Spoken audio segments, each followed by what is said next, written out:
Harga minimum RM100,000 untuk EV ni mana murah? MyEV pun bukan semua orang mampu beli. Kerajaan sebenarnya nak simpan dulu peluang EV bawah RM100,000 kepada jenama tempatan seperti Proton dan Pro 2. Jenama luar pun boleh sebenarnya. Syaratnya kena ada pemasangan di Malaysia, CKD, dan inilah yang akan menyelamatkan mereka untuk kekal dapat insentif cukai seperti sekarang. Sebaik saja tahun 2026 bermula. Beberapa hari lepas kita sudah pun ada calon pertama untuk EV mampu milik, iaitu Proton eMAS5. Tempahan baru dibuka dan harga anggarannya serendah RM60,000 ke RM80,000. Model ini guna motor belakang rear wheel drive berkuasa 116 PS 150 Nm.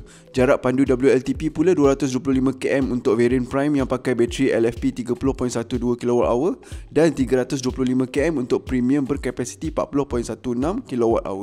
Pelancaran dalam bulan ini juga. Pro 2 pun akan lancar EV pertama mereka menjelang akhir tahun ni. Sasaran harga bawah RM80,000 dengan bateri sebagai sewaan untuk jaminan nilai jualan semula.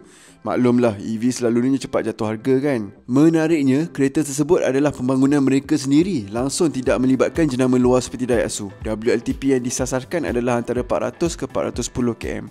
Kalau ikut prototipe kali terakhir diperlihat iaitu di Malaysia Auto Show 2025, ini Pro 2 pertama yang akan ada pelaras steering jenis teleskopik, cermin visual belakang jenis digital, pemilih gear elektronik dan material lembut pada papan pemuka.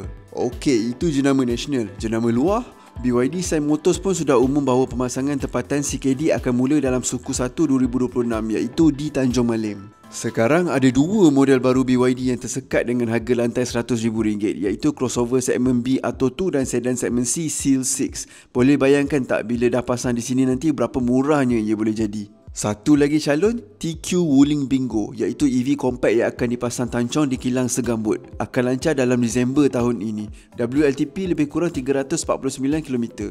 Nampaknya tidak lama lagi makin ramailah yang beli EV kan? Apa pendapat anda? Mahu EV terus atau nak jinak dengan hybrid dulu? Maklumlah, RON95 pun RM1.99 seliter je sekarang ni.